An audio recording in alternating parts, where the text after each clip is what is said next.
Ivory cardstock catches the late afternoon sunlight streaming through my kitchen window. My fingers trace the embossed gold lettering. Brielle and Marcus. 9 years of love. I arrange the invitations in neat stacks across my kitchen island, each one addressed and stamped, ready for tomorrow's mail run. 62 invitations to celebrate what took us nearly a decade to formalize. My phone rings. Mom's photo flashes on the screen, her Christmas portrait, perfect hair, perfect smile.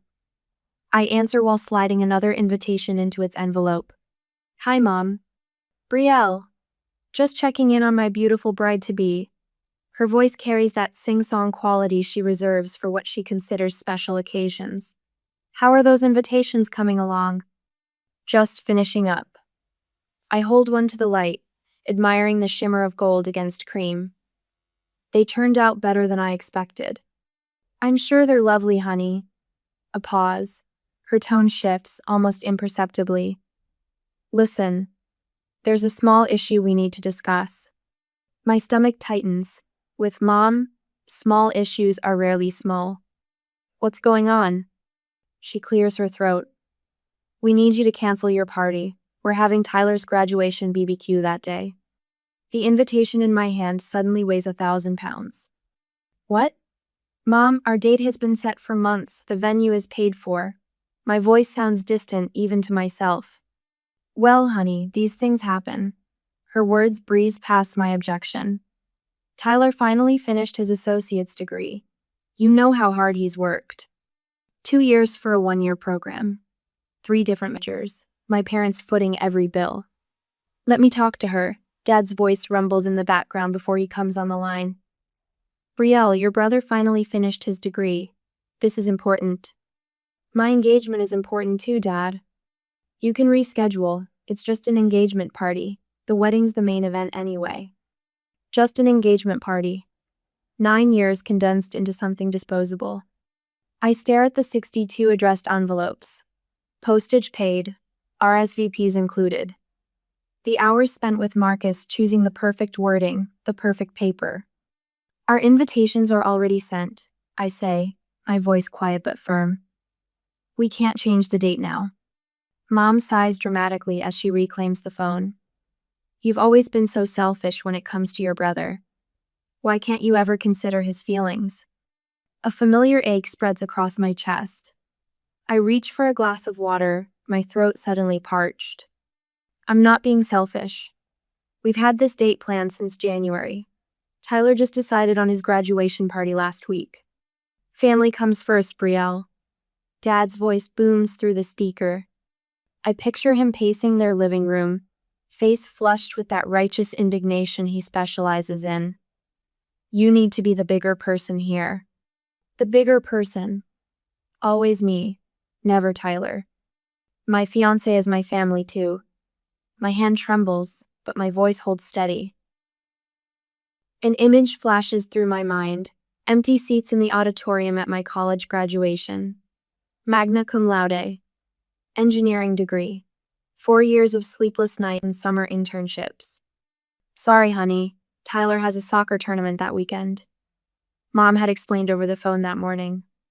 The contrast cuts sharp. Tyler's middle school graduation a month later. Banners hanging from the porch. Relatives from 3 states crowding their backyard. A professional photographer documenting every moment. My achievements miniaturized. His magnified. My eyes drift to Marcus's family photo on the refrigerator. His parents flanking him at his promotion dinner last year, their faces beaming with pride. The way his mother called me the next day just to say how proud she was of me too for supporting him through 60-hour work weeks while he earned that promotion. That's what family means to them. Mom's voice grows increasingly distant as I finger the golden edge of an invitation.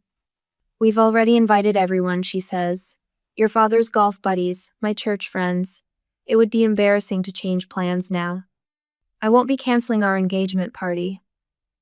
The words come out calmer than I feel. Silence stretches between us, heavy and electric. Dad's voice cuts through, cold as January steel. Then don't expect us to be there. Tyler will be so disappointed.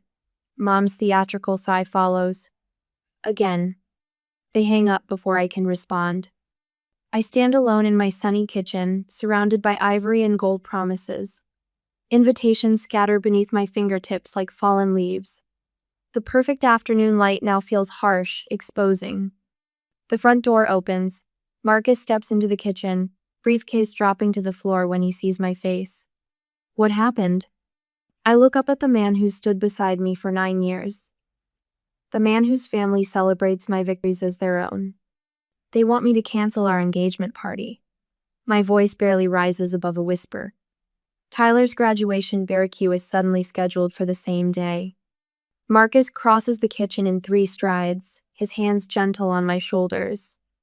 Would you cancel a celebration you've planned for years to accommodate someone else's last-minute event? Or would you finally stand your ground?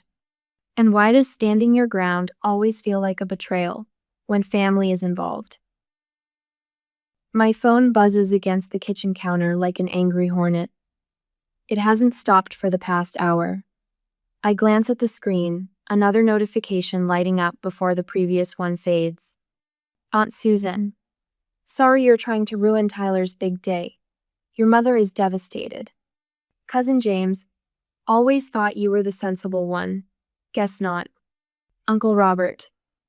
Family comes first, young lady. Very disappointed.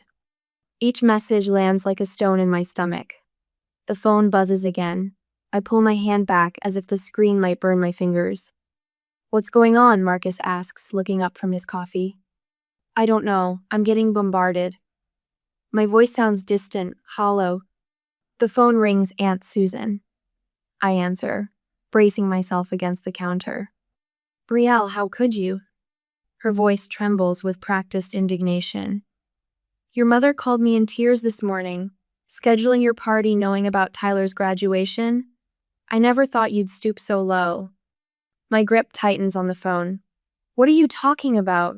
Tyler's graduation date was only set last week. Our invitations went out a month ago. That's not what your mother says. The accusation hangs in the air between us. You knew all along and did this deliberately. The call ends. My hand shakes as I set the phone down. They're completely rewriting history, I whisper. Marcus reaches for my phone, his face hardening as he scrolls through the messages. This isn't random, this is coordinated. He hands me back the phone, open to a group text from my mother to the entire extended family. Heartbroken that Brielle has chosen to schedule her engagement celebration on the same day as Tyler's graduation, despite knowing how important this milestone is for him. Please keep our family in your prayers during this difficult time. Time-stamped 6:43 a.m. The earliest messages started arriving at 7:15. Check Facebook, I murmur, my fingers already typing my father's name. There, it eyes a post from 20 minutes ago. Sometimes the most disappointing moments come from those you've given everything to. Pray for parents dealing with ungrateful children. 17 sympathetic comments already. Distant relatives offering prayers. Church friends promising support. Another text arrives, Tyler this time. I read it aloud to Marcus. My sister has always tried to outshine me. I just wanted one day to celebrate my achievement. Marcus's jaw tightens. Outshine him? You've been working 60-hour weeks while he's been changing majors for 2 years. The phone rings again. I nearly drop it in my haste to silence the noise, but it's Marcus's mother. Brielle? Is everything all right? We just got a strange call from your mother asking us to reconsider attending your party. While I explain, Marcus's phone lights up with his father calling. The synchronized attack extends family now. My best friend Emma texts seconds after I hang up. Your mom just called me. This is a new low, even for them. They've done this before, I say, scrolling through the barrage of messages, but never this obvious, this calculated. My hand trembles as I set the phone down. The realization crashes over me like a wave. This isn't just about an engagement party. This is about destroying my reputation with the entire family. Making me the villain in a story they've fabricated completely. I can't believe they'd go this far, I whisper. Marcus pulls out a chair for me. What do you want to do? I stare at the phone, still buzzing with new messages. The engagement invitations sit in neat stacks across the counter, ready for tomorrow's mail run. The date embossed in gold, the 15th of June. A Saturday we chose 5 months ago. I'm not letting them get away with this, I say finally. My voice steadies as the words come out. I open my laptop and Marcus sits beside me. Keep it simple, he suggests as I start typing. Just facts. I craft the email carefully, addressed to every relative who's received my mother's version of events. I'd like to clarify a misunderstanding regarding our engagement celebration. Our party was scheduled in January, with invitations ordered in March and mailed last month. Tyler's graduation party was only announced last week. I've attached screenshots of the original venue booking confirmation and invitation order dates for reference. I hover over the send button, my finger trembling slightly. Send it, Marcus says softly. Within minutes, responses trickle in. Cousin Beth, I knew something didn't add up. Your mother made it sound like you did this deliberately. Great Aunt Marge, your mother has always had a blind spot when it comes to Tyler, dear. I'll be at your celebration. Uncle Jim, who just hours ago called me selfish, now writes, appreciate the clarification. Family communication, am I right? My shoulders relax slightly as more supportive messages arrive. The narrative begins to shift, truth spreading like ripples in a pond. My phone buzzes again. Tyler, you're making this harder than it needs to be. Just move your party. I stare at his message, the entitlement so familiar, it almost doesn't sting anymore. Almost. I've been moving aside my entire life, I whisper to myself, setting the phone face down on the counter. Another notification appears, a number I don't recognize. I hesitate before opening it. You don't know the whole story. There's more your parents haven't told you. Call me if you want to know the truth, Melissa. I show Marcus the message. Who's Melissa? He shakes his head. No idea. I stare at the cryptic text, my finger hovering over the reply button. What more haven't they told me? Dawn breaks through my bedroom curtains in thin golden slices. I've been awake for hours, staring at the ceiling, my phone resting on my chest. The weight of it feels heavier than it should. 3 missed calls from Mom, all between 5:30 and 6:15 this morning. 1 voicemail. I press play and hold the phone slightly away from my ear. Brielle, it's Mom. Her voice drips with that manufactured concern she's perfected over decades. Tyler is absolutely devastated. Honey, it's not too late to do the right thing. Call me back. The right thing. As if there's only one possible right thing, and it's whatever benefits Tyler. My phone buzzes with a text from Aunt Carol.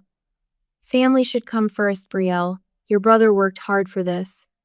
2 years for a 1-year program. The phone buzzes again. Uncle Steve. Your mother is beside herself. Is this really the hill you want to die on? The doorbell rings.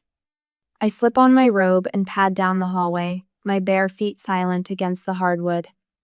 Through the peephole, Tyler's face appears distorted and fish-eyed. When I open the door, he's wearing that hangdog expression he's been crafting since childhood. Designer jeans, spotless white sneakers, and that easy, boyish smile that's gotten him out of trouble since he was 5. Hey, sis. He rocks back on his heels, hands stuffed in the pockets of his leather jacket.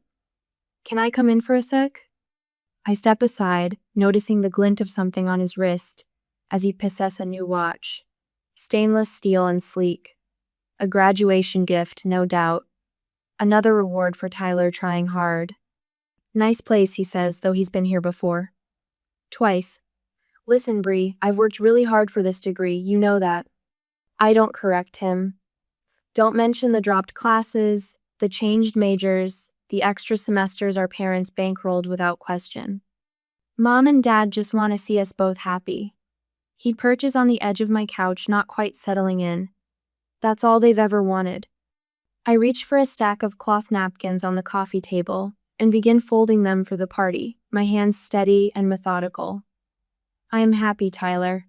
Happy for you and your degree. Happy for me and my engagement party that's happening today. He blinks, thrown off script. The carefully rehearsed speech derailed by my calm. You've changed, he says, leaning forward, brow furrowed. You used to be more understanding. My fingers smooth the edges of a napkin into a perfect triangle. Yes, I say, meeting his eyes. I have changed. The front door opens and Marcus strides in carrying 2 folding chairs under each arm. He stops short when he sees Tyler, but recovers quickly. Morning, he says, nodding to my brother. Where do you want these, Bri? By the dining table, please. I continue folding napkins, the stack of completed ones growing beside me. Tyler stands, suddenly awkward in the space between us. He opens his mouth, then closes it when the doorbell rings again. Marcus's parents stand on the doorstep, his mother clutching a tray of deviled eggs, his father holding a box of wine bottles. We thought we'd come early to help set up, his mother says, kissing my cheek as she passes. Her perfume smells like gardenias and warmth. Tyler edges toward the door as Emma arrives with the caterer in tow, directing them toward the kitchen with the confidence of someone who belongs. I should go, Tyler mumbles. Nobody tries to stop him. The next 2 hours pass in a blur of preparations. Marcus and his father arrange furniture while his mother and Emma help me transform my living room into a celebration space. The contrast isn't lost on Methy's people showing up, pitching in, making things happen. The doorbell chimes at exactly 3 p.m. Our first guests. I stand frozen by the kitchen island, watching the clock tick past the official start time. Marcus squeezes my hand before moving to answer. The bell rings again, and again. Cousins filter in. My college roommate, Marcus's colleagues, my boss and his wife. By 4, the house buzzes with voices and laughter. I catch myself watching the door, half expecting my parents to appear. Instead, I spot Aunt Diana Mom's sister slipping off her coat as Marcus takes it. Behind her, Uncle Ray and their daughter Melissa. Brielle, Aunt Diane wraps me in a lavender-scented hug. What a lovely party. You came, I whisper, a question hidden in the statement. She pulls back, holding my shoulders. Of course we came. We wouldn't miss it. More relatives arrive. My father's brother Robert, cousins from my mother's side. People who'd received invitations to both events and made their choice.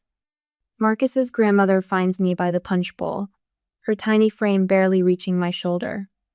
She takes my hands in hers, the paper-thin skin cool against my palm.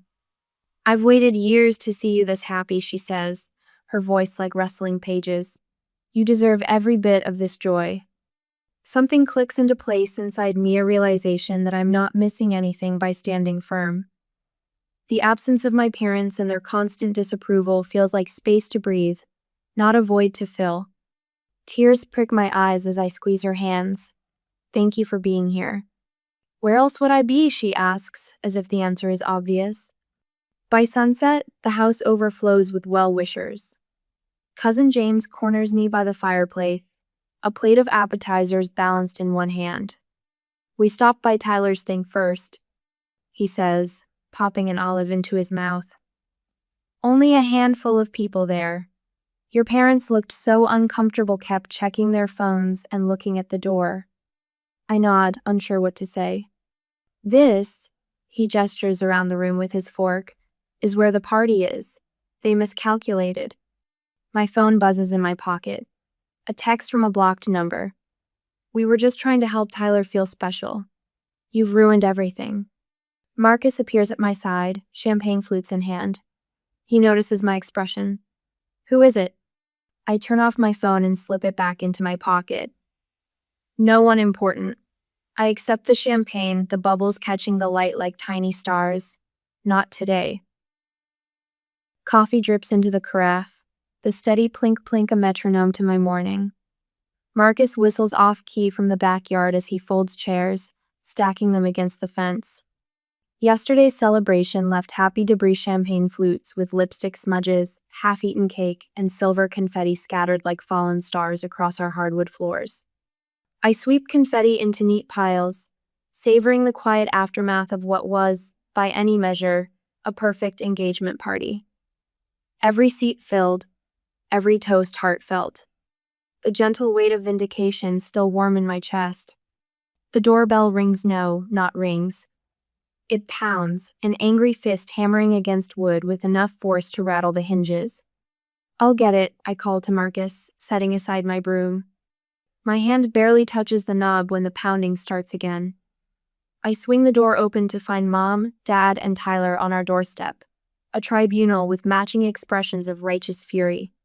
"How dare you?" Mom's voice slices through the morning quiet, her perfectly manicured finger jabbing toward my face. Behind them, Mrs. Kravitz from across the street waters her petunias with painful slowness, neck craned in our direction. The Rodriguez family pauses their car loading to watch. 3 doors down, the retired high school principal stands frozen with his newspaper. "You deliberately ruined Tyler's celebration," Mom hisses, stepping forward until I can smell her Chanel number 5, the scent of my childhood disappointments. Dad's face blooms crimson, the vein at his temple throbbing. "After everything we've done for you, Brielle. Everything." Tyler lingers half a step behind them, arms crossed, his practiced wounded expression firmly in place. "You've always been jealous of me. Always." The words sound rehearsed, as if they'd prepared their attack in the car. I stand in the doorframe, acutely aware of our audience, of how this tableau must appear the ungrateful daughter facing parental wrath. It's a familiar script, but I'm tired of my assigned role. "I didn't ask anyone to choose between events," I say, my voice quieter than theirs but steady as oak. "People made their own decisions." "Because you manipulated them," Dad barks, spittle collecting at the corner of his mouth. I don't raise my voice to match his. "The invitations went out months ago. Tyler's graduation date was set last week." Mom's eyes narrowed to slits. Always so smug, so superior. No wonder Tyler feels overshadowed. Their rage crashes against my calm like waves against a seawall, furious but breaking apart. For the first time, I see how their power diminishes when I refuse to match their chaos. Marcus appears at my shoulder, dish towel still in hand. "I think you should leave," he says, his palms settling warm and steady against my back. Mom's mouth falls open, genuine shock replacing practiced outrage. "This is between family." "I am her family," Marcus replies, voice level as prairie land. Dad steps forward, chest puffed. "Now listen here, young man." "No." The word leaves my lips with surprising force. "You listen. You've said your piece. Now leave." Tyler abandons his silent vigil. "See, she always does this. Thinks she's better than everyone." The neighbors don't even pretend not to watch now. Mrs. Kravitz has abandoned her watering can entirely. "Leave now," I say, pulling my phone from my pocket. "Or I'm calling the police." Mom gasps, hand fluttering to her throat like a wounded bird. "You wouldn't call the police on family." My thumb hovers over the emergency button. "Watch me." The 3 of them stare, frozen in disbelief, as if I've suddenly started speaking in tongues. "She's bluffing," Tyler mutters, but uncertainty creeps into his voice. I press the first digit. "This isn't over," Dad growls, backing down our front steps. "You've always been difficult, Brielle, even as a baby." "You'll regret treating family this way," Mom adds, her voice trembling between anger and tears. They retreat to their Lexus, hurling final barbs that fall short of their target. I stand unmoved until they drive away, neighbors slowly returning to their Sunday activities now that the show has ended. 4 hours later, my phone chimes with a text from Mom. "We were just trying to cheer Tyler up. His girlfriend left him last month. You could show some compassion." I show Marcus the message, my finger hovering over the reply button. "Are you going to respond?" he asks. I set the phone down, screen dark. No. There's power in that simple word, no explanation. No justification, no engagement. We spend the afternoon in peaceful silence, finishing our cleanup, the house gradually returning to normal. A week later, the doorbell rings again, not a pound this time, but a tentative press. Mom stands alone on our doorstep, her expression carefully arranged into contrition. Things got out of hand, she says when I open the door. We shouldn't have come at you like that. I wait, sensing the qualification that hangs in the air between us. But, she continues right on cue, you also owe us an apology for embarrassing us in front of the neighbors, for threatening to call the police, for not understanding about Tyler's situation. I study her face, the face I once searched for approval in every audience, every graduation, every achievement. No, I say quietly. I don't think I do. Her lips press into a thin line. You'll regret this attitude when the wedding comes. The threat hangs between us, but its sting has dulled with repetition. I close the door gently, leaning my forehead against the cool wood. Behind me, the phone rings. Marcus answers from the kitchen. It's my parents, he calls. They want to talk to both of us. I close my eyes, wondering what new boundary will be crossed, what new battle line drawn. The war for my independence, it seems, has only just begun. Marcus's parents arrive just before noon. Their car pulls into our driveway at precisely 11:47. Richard still operates on military time from his Navy days. Through the kitchen window, I watch them emerge, faces drawn with concern I rarely see on their composed features. They look worried, I say as Marcus opens the door. Eleanor embraces me before I can finish my greeting. Her perfume, the same Estee Lauder she's worn since the 80s, envelopes me like a shield. Your parents came to our house last night, Richard says, not bothering with preliminaries. His white mustache twitches, a tell I've learned signals suppressed anger. Eleanor pulls back, smoothing her cardigan. 10 o'clock. No warning call. What? Marcus's hand finds my shoulder. They showed up on our doorstep, Richard continues, accepting the coffee I offer. Said they needed to talk about the wedding. My stomach knots. I'm sorry. Don't you dare apologize. Eleanor's voice carries an edge I've never heard directed at me. We're not upset with you. What did they want? I ask, though I already know. Richard sets his mug down with military precision. New allies. They figured if they couldn't convince you, they'd recruit us. They spent 20 minutes explaining how you've turned against family. Eleanor shakes her head, silver's bouncing. They praised Talerth's good son who still lives at home, calls every day, attends church with them. The cup trembles in my hand. And you believed them? Brielle. Richard's eyes the same warm brown as Marcus's lock onto mine. We've known you 9 years. We see who you are. My throat tightens. Eleanor takes the seat beside me. They suggested we both withhold wedding support. She reaches for my free hand. Can you imagine? The audacity. What did you say? Marcus asks. Richard laughs a sharp bark that makes me jump. I told them we support your decisions completely. That family doesn't manipulate family. Richard was quite direct. Eleanor's lips quirk upward. I believe the phrase emotional blackmail was used. Then we called you immediately, Richard adds, though it was late, so we waited till morning. A laugh bubbles up from my chest, surprising me. It's been weeks since I felt anything but dread when thinking about family. Marcus joins in, then Richard's deep rumble, and finally Eleanor's musical trill. The kitchen fills with the sound, washing away some of the heaviness I've carried. When the laughter fades, I rise from the table. I need to show you something. In my home office, I unlock the bottom drawer of my desk. The leather-bound journal inside has accumulated entries for nearly 15 years. I've never shown it to anyone, not even Marcus. What's that? Eleanor asks as I return. Evidence. I open to the first page, dated from my high school graduation. My neat handwriting documents the cancellation of my graduation dinner because Tyler had a baseball game. Page after page chronicles a pattern. Tyler's failed screenwriting business, funded by my parents to the tune of $40,000. My magna cum laude graduation, attended by only my cousin Emma because Tyler had a soccer tournament. The year my Christmas gifts were wrapped in newspaper while Tyler received a new car, because he needed reliable transportation for his pizza delivery job. I flipped through Faster Naomi Engineering Award ceremony. My parents skipped to attend Tyler's community college orientation. My promotion dinner, they left early because Tyler called with a flat tire. "You've been documenting all this?" Marcus asked quietly. I nod. At first, it was to convince myself I wasn't crazy, that the pattern was real. Richard's jaw tightens as he reads an entry from 3 years ago.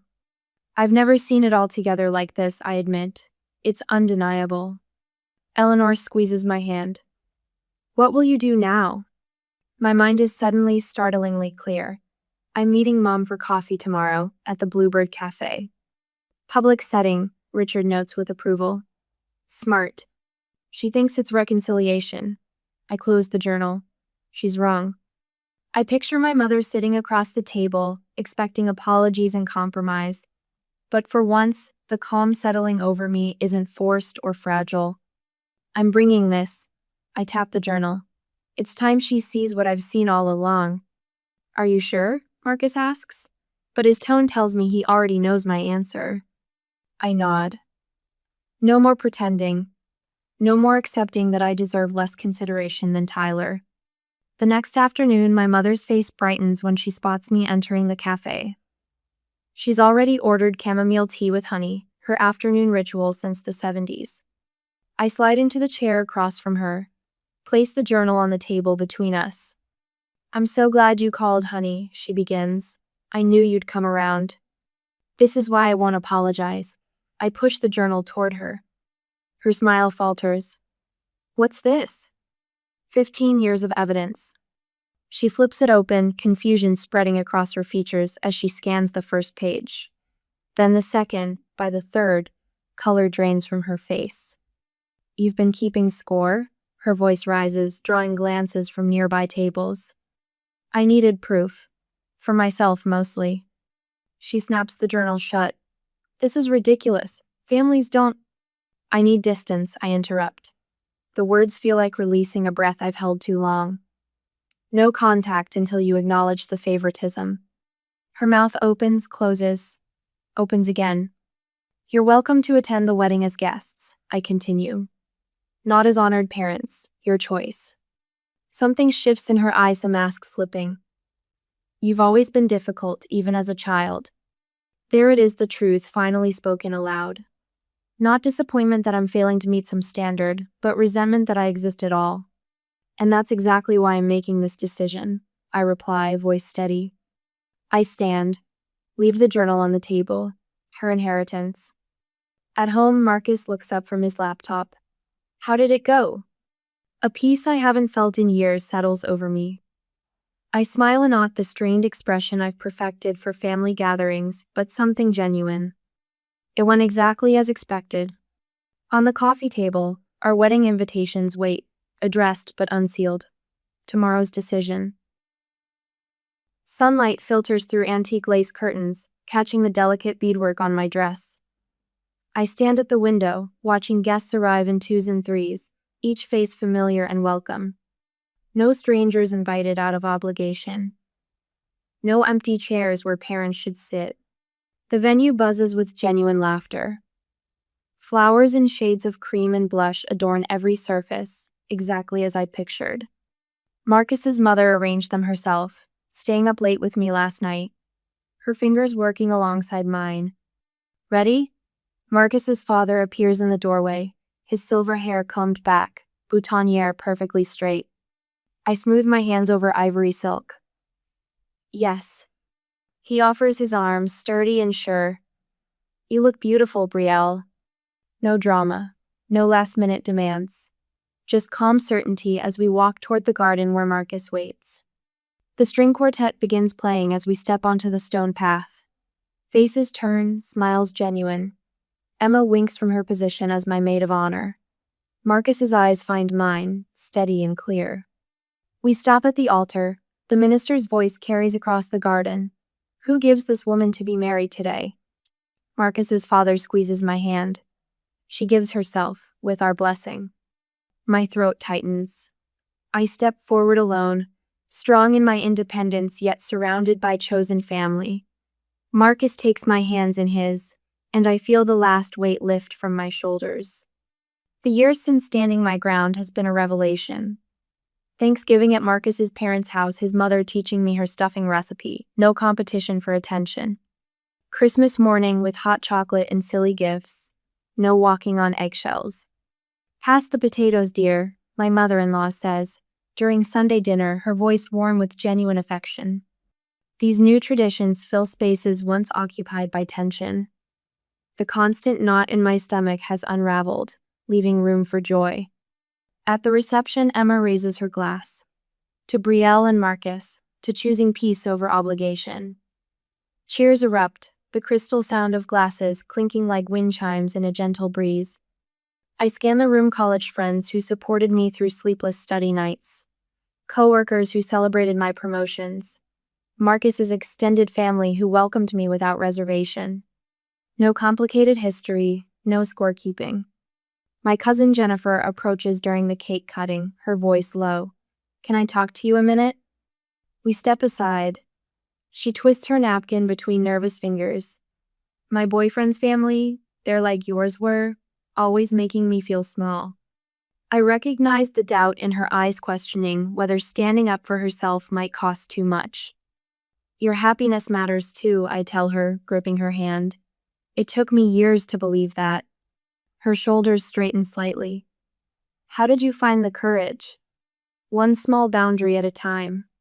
Marcus and I sway on the dance floor, other couples circling around us like planets in gentle orbit. This has been the most peaceful year of my life, I whisper against his shoulder. His arms tighten around me. Because you finally put yourself first. I think of the tense kitchen where this journey began, invitations scattered, phone clutched in trembling hands. The contrast takes my breath away. Sunset paints the sky as we drive away, cans rattling behind us. I turn for one last look at our celebration, joyful faces waving from the steps. Sometimes the family you choose is more valuable than the family you're born into, I say, more to myself than to Marcus. He takes my hand across the console, and the road ahead stretches clear and unburdened. 1 year later, I arrange photographs in our wedding album. Each image captures genuine connection, laughter during toasts, quiet moments of reflection, jubilant dancing. My hand rests on the last empty page, ready for new memories. The weight of obligation no longer shadows each celebration. Cutting toxic family out was the best gift I ever gave myself, the gift of peace, of genuine connection, of truth.